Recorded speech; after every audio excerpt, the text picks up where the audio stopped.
चौधरी साहब 1967 में पहली बार यूपी के मुख्यमंत्री बने। उस समय तक उनके पास एक ही ऊनी शेरवानी थी, वो भी काफी पुरानी हो गई थी, इसलिए कुछ एक जगहों पर वो फट गई थी। चौधरी साहब ने उसे रफू करने के लिए दर्जी के पास भेजा। कुछ दिनों बाद जब चौधरी साहब का स्टाफ शेरवानी लेने पहुंचा तो दर्जी ने कुछ दिनों बाद आने को कहा। ऐसा कई बार हुआ। एक दिन उनके स्टाफ ने सख्ती से पूछा तो दर्जी ने डरते हुए कहा, हुजूर वो शेरवानी गलती से कहीं गुम हो गई है। चौधरी चरण सिंह का स्टाफ ये सुनकर घबरा गया। उन्हें पता था कि फिजूल खर्ची और लापरवाही दोनों ही चीजें चौधरी साहब को सख्त नापसंद थी, लेकिन चौधरी साहब को बताने के सिवा दूसरा कोई चारा भी नहीं था। लिहाजा उन्हें पूरी बात बताई गई। चौधरी साहब कुछ देर चुप रहने के बाद बोले, अब कर ही क्या सकते हैं, दर्जी बेचारा गरीब आदमी है, कहां से भरपाई करेगा। चलो इसी बहाने नई शेरवानी बन जाएगी। इस बार जो शेरवानी बनवाई गई उसे चौधरी चरण सिंह ने 1978 तक पहना। चौधरी साहब के देसीपन का अंदाजा आप इस दिलचस्प किस्से से लगा सकते हैं। घटना 1977 की है, जब चौधरी चरण सिंह केंद्र में गृह मंत्री थे। जब वो मेरठ दौरे पर सर्किट हाउस पहुंचे तो वहां उन्हें किसी ने भुट्टे खाने को दे दिए। चौधरी साहब को गन्ने, भुट्टे और आम बेहद पसंद थे। इन्हें खाने का तरीका भी उनका एकदम देसी था। अब जिस समय चौधरी साहब भुट्टे खा रहे थे, उसी समय एक और वरिष्ठ नेता भी उनकी देखा देखी भुट्टे खाने लगे।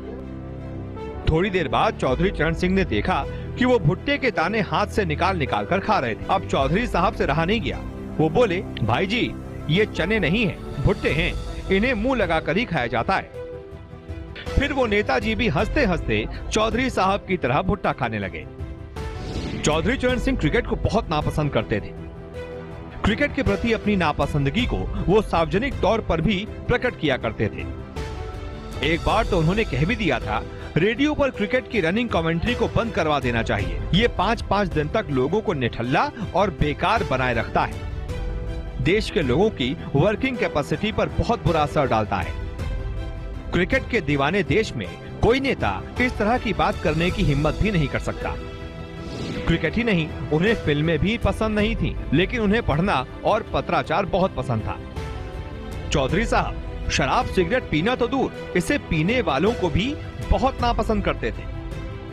यहाँ तक कि बीकापुर में आयोजित सभा में चौधरी साहब ने मतदाताओं से कहा था कि अगर उनकी पार्टी का प्रत्याशी चारित्रिक रूप से पतित हो, शराब पीता हो या किसानों मजदूरों से धोखा करता हो तो वो उसे हराने में संकोच न करें। चौधरी चरण सिंह अपने आदर्शों के लिए बहुत चर्चित रहे। उन्होंने कभी चुनाव लड़ने के लिए या पार्टी फंड के लिए किसी बिजनेसमैन का साथ नहीं लिया। वो कहा करते थे कि अगर उनसे पैसा लिया तो उनके हिसाब से कानून बनाना पड़ेगा। आम लोगों से पैसे लूंगा तो आम जनता के लिए कानून बनाऊंगा। चौधरी साहब ने एक बार पार्टी फंड में जमा 9 लाख रुपए वापस करा दिए थे। इसका किस्सा ये है कि फैजाबाद जिले की टांडा तहसील में चौधरी के समर्थक एक युवा नेता थे, गोपीनाथ वर्मा। एक बार विधानसभा चुनाव के लिए टिकट के लिए निवेदन करने गए तो उन्हें चौधरी साहब से जवाब मिला, क्षेत्र में जाओ, सूचित कर दिया जाएगा। डरते डरते उन्होंने कहा, कैसे सूचित कर दिया जाएगा? प्रदेश अध्यक्ष जी ने मेरा नाम काट दिया और उसकी जगह एक शराब व्यवसायी का नाम लिख लिया है। चौधरी साहब ने उस समय प्रदेश अध्यक्ष रहे रामवचन यादव से पूछा तो उन्होंने बताया, क्या करूं, मजबूरी है। व्यवसायी ने पार्टी के लिए 9 लाख रुपए दिए हैं। इस पर चौधरी साहब बिफर पड़े और बोले, मजबूरी आपकी होगी, पार्टी की कोई ऐसी मजबूरी नहीं है। आप व्यवसायी को उसके 9 लाख लौटा दें। हम किसी शराब व्यवसायी को प्रत्याशी नहीं बनाएंगे। और गोपीनाथ का टिकट पक्का हो गया।